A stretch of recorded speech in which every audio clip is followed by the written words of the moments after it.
Olá pessoal, bom dia a todos e a todas. Meu nome é Gabriel Amaral, eu sou professor, sou formado em letras pela Universidade Estadual Paulista, Unesp de Assis. Sou também especialista em gênero e diversidade escolar. Também sou membro atuante do grupo de pesquisa COP, de Política Educacional, da Unesp de Marília para o grupo de mestrado. Eu vim falar um pouquinho com vocês hoje sobre um artigo que eu publiquei no jornal Nosso Campus da Unesp de Assis. O título do artigo é Os Novos e Complexos Desafios do Processo de Ensino e Aprendizagem Remoto. Por que eu quis escrever esse artigo? Eu achei que seria de suma importância, porque é nessa situação de aprendizagem que estamos. A tecnologia está sendo um único modo de atingir os alunos. E em tempos de pandemia está sendo muito difícil alcançar e manter os alunos em atividade. Então a gente tem que repensar a nossa prática docente, pensar no que tivemos na universidade, sobre as TICs, as TDICs, que são as novas tecnologias. E infelizmente a tecnologia está sendo o único meio de atingir e alcançar o mínimo possível aos alunos. É uma nova situação que todos, infelizmente, precisamos enfrentar. A gente tem que pensar também, às vezes nós, professores, reclamamos, às vezes o aluno não faz, aquele aluno não faz, só que cada escola conhece sua realidade. É muito complicado, porque eu tenho aqui minha estante de livros, minha escrivaninha, um bom acesso à internet, uma internet rápida. Mas será que nossos alunos têm essa mesma coisa que nós, professores, temos? Você acha que às vezes eles têm uma escrivaninha, um computador, um acesso à internet?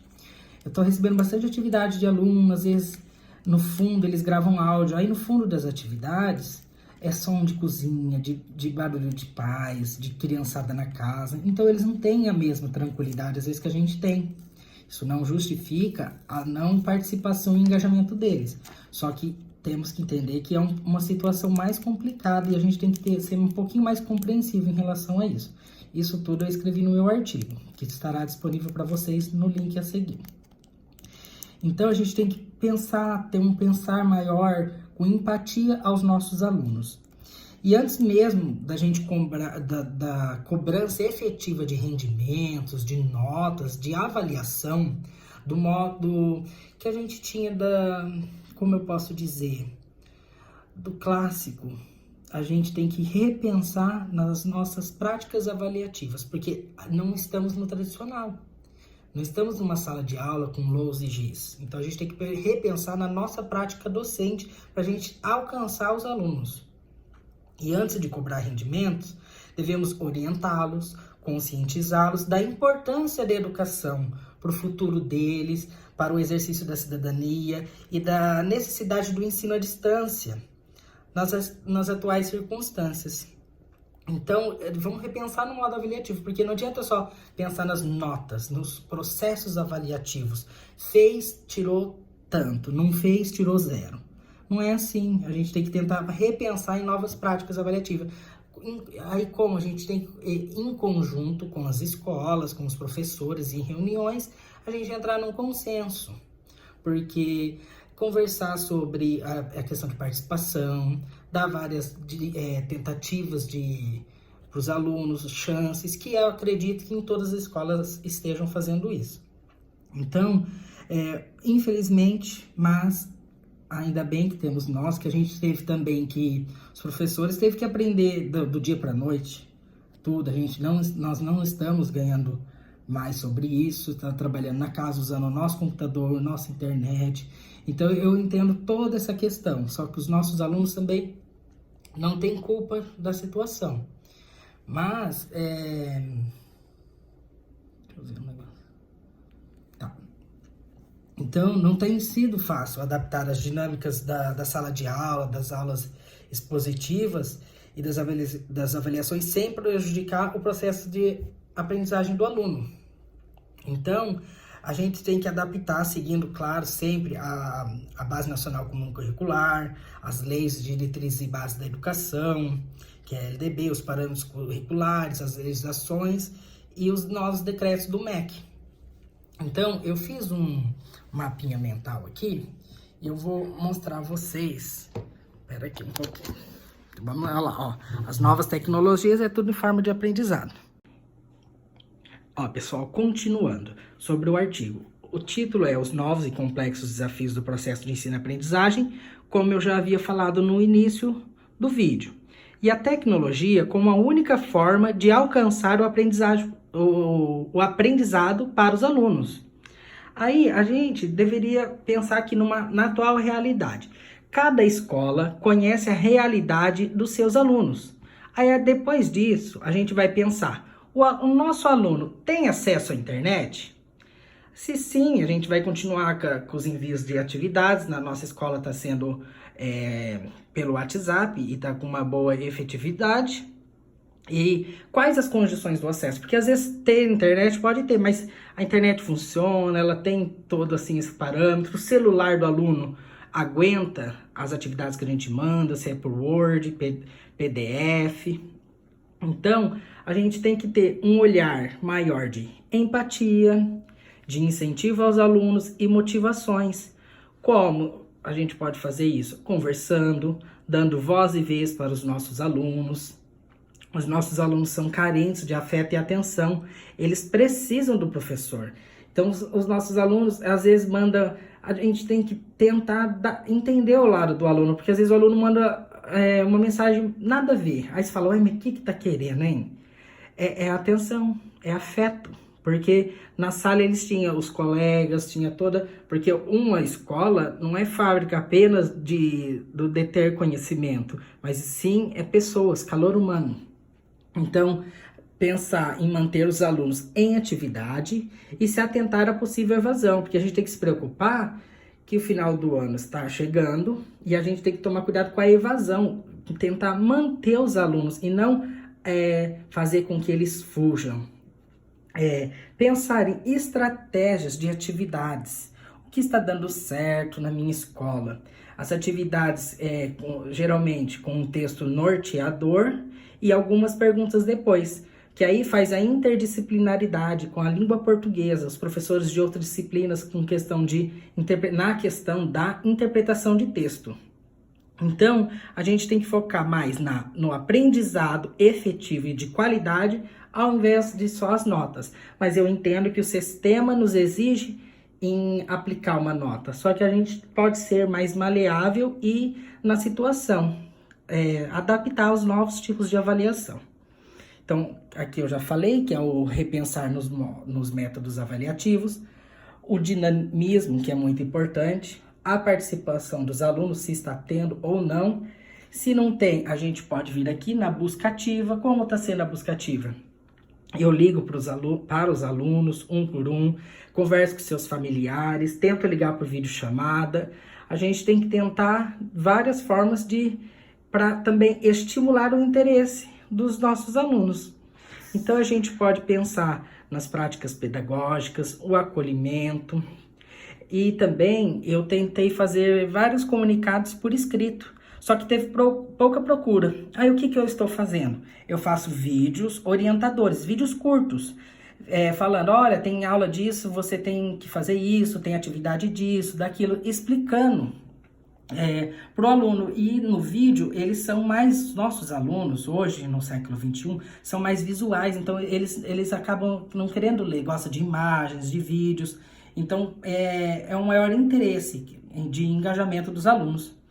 E o atendimento, eu faço atendimento individual, por videochamada, para orientar os alunos com maior dificuldade. A qualquer aluno que queira uma orientação por videochamada, o professor está disponível. E onde eu leciono, que é na escola de Canitar, a maior efetividade e alcance dos alunos está sendo pelo aplicativo do WhatsApp. Continuando, agora eu vou fazer uma leitura do artigo para maior entendimento, às vezes, do que eu quis explanar, e às vezes falando, às vezes não fui claro na proposta, sobre o artigo. Então, voltando, o título é Os Novos e Complexos Desafios do Processo de Ensino e Aprendizagem Remoto. Em tempos de pandemia, está sendo muito difícil alcançar e manter os alunos em atividade.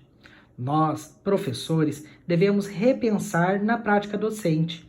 Devemos pôr em prática o conhecimento aprendido sobre as tecnologias da informação e comunicação, que é as TICs. Devemos nos envolver ainda mais em questões de ordem tecnológica e econômica, de ordem contextual, social, epistemológica e pedagógica.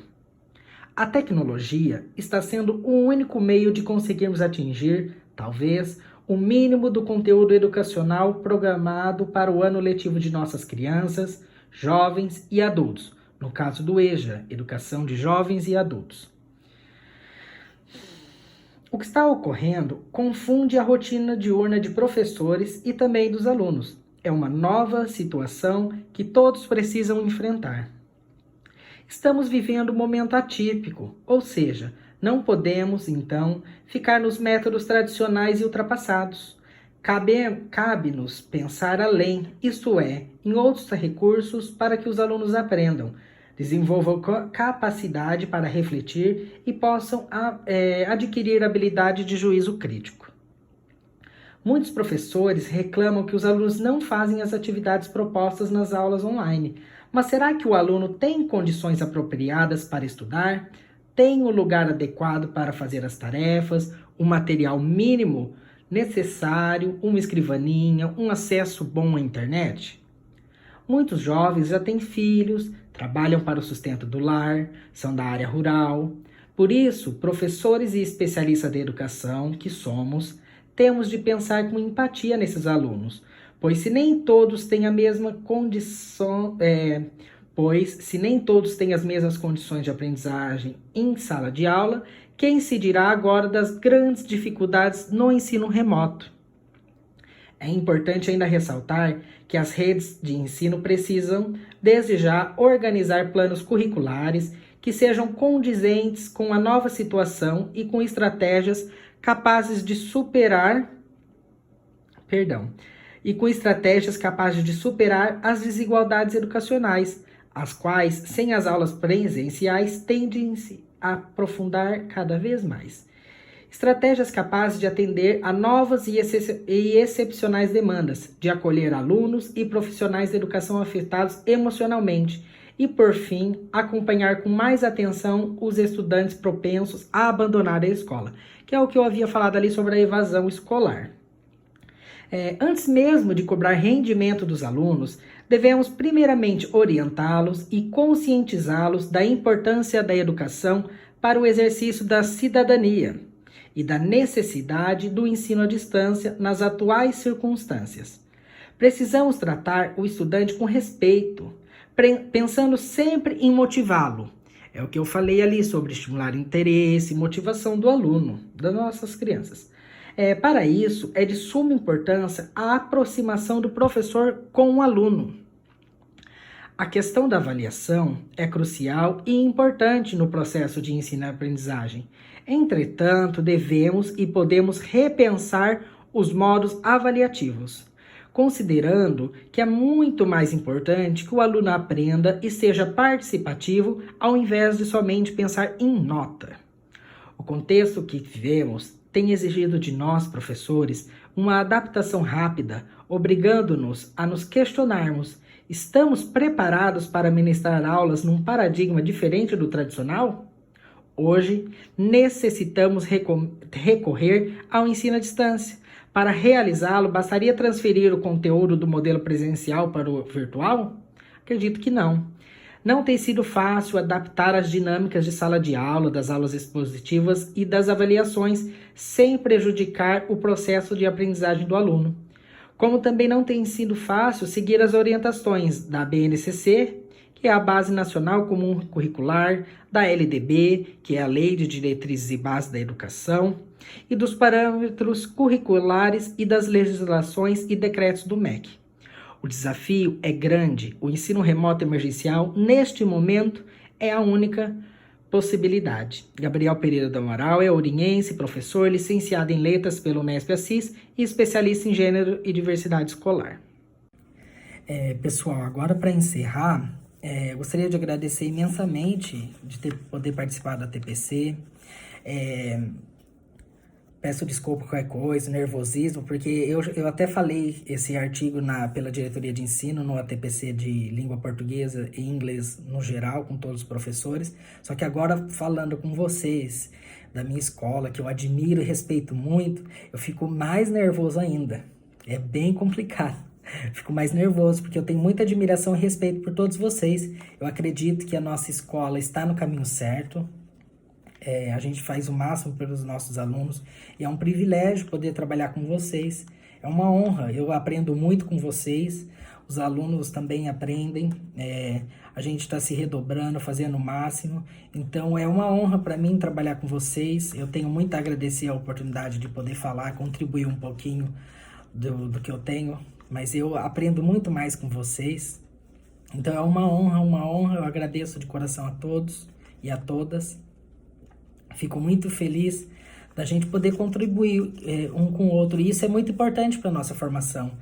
Até mesmo as nossas conversas de WhatsApp, os desabafos, isso é importante e a gente precisa disso para a gente ter uma boa saúde mental, emocional, para a gente continuar, porque não está sendo fácil. E para encerrar, eu quero falar um pedacinho do Grande Sertão Veredas de Guimarães Rosa. É junto dos bons que a gente fica melhor. Então, a gente, nessas nossas trocas, que eu estou junto dos bons, que são vocês, e que espero cada vez ficar melhor ainda, aprender mais, fazer mais pelos nossos alunos. Então, a gente está no caminho certo e eu agradeço a oportunidade de poder falar com vocês e deixo agora aberto para nosso diálogo, quem quiser falar um pouquinho, que quiser discutir um pouco o texto, quiser falar sobre as nossas práticas de ensino, os módulos avaliativos. Então, a gente está aqui para essa troca. Eu estou aqui falando com vocês como amigos de profissão mesmo, como colegas de profissão, para trocas de experiências mesmo, tá bom? Então, eu agradeço a atenção de todos e tenham um ótimo dia.